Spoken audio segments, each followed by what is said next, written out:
Hello everyone, today we're looking at World of Tanks, a game by wargaming.net. It's a 3D team-based multiplayer game which focuses heavily on player versus player. Basically we're looking here, when you start the game you get to pick between 3 tanks from different nationalities. And these are really like noob tanks. I mean, they're not really strong at all. You can upgrade them. The more matches you win, the more money you get, and you can upgrade the tanks. And then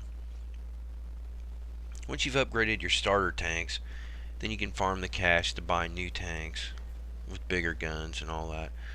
You get different officers basically for your tanks. Some are for the engines. They have different effects. They're like passive abilities basically, but you can level them up also. As you can see, the experience icon on the ones on the left, so they gain experience. I mean, there's research options to upgrade your tank and stuff. It's so you do get stronger as you progress.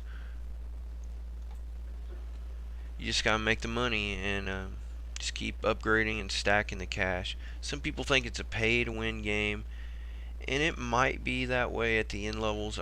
I'm not sure. I mean, in my first impressions of the game, the matches were pretty evened out. There were guys my same level. There was only a couple matches I played that were, these guys had some real overpowered tanks, but all in all, I had a good, free to play experience with it.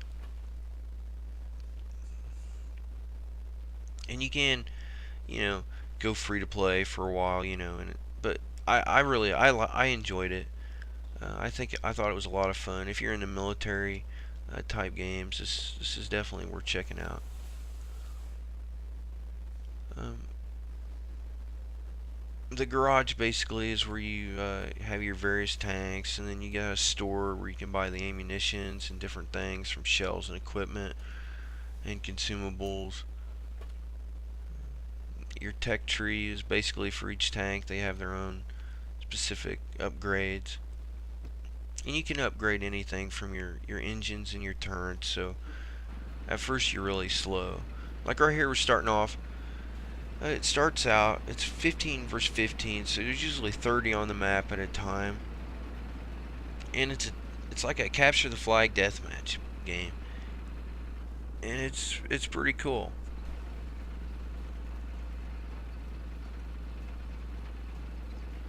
As you can see on the mini map below, I started at the 1 and then the enemy started at the 2, and they're going to work their way down and we're working our way up. And then, your teams, they can split and you can communicate and chat, and uh, talk about who's doing what. There wasn't too much of that going on though.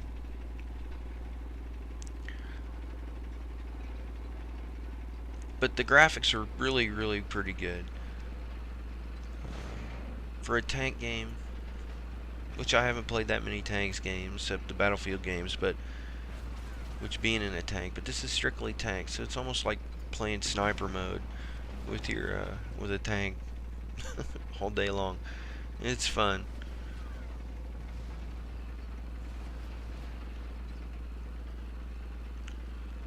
But definitely we'll have to farm for a while to get money and experience to get better tanks. And at first it was a little awkward. The controls seemed a little different, getting used to the movement. Learning curve wasn't that easy, but after you've upgraded a little bit and your speed increases, you get more powerful engines and stuff. The game does seem to get a lot smoother. But you definitely start off in a noob tank. There's no doubt about that.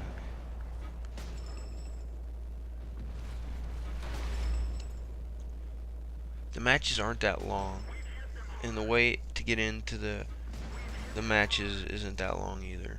There's always a bunch of people playing, which is really good.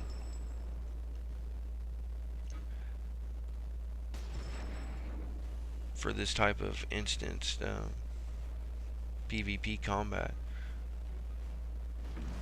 The maps I played was this country setting and the city setting, and they're pretty good. And there's strategy. You can hide in the rocks and the trees, behind the rocks. So, and camouflage does come into effect if you can be seen or not. So there is a lot of strategy built into this game. This is the first impressions view of World of Tanks. And I recommend it. I had a lot of fun playing it, and I think a lot of other people would too. So if you guys liked the video, go ahead and like and subscribe, and thanks for watching.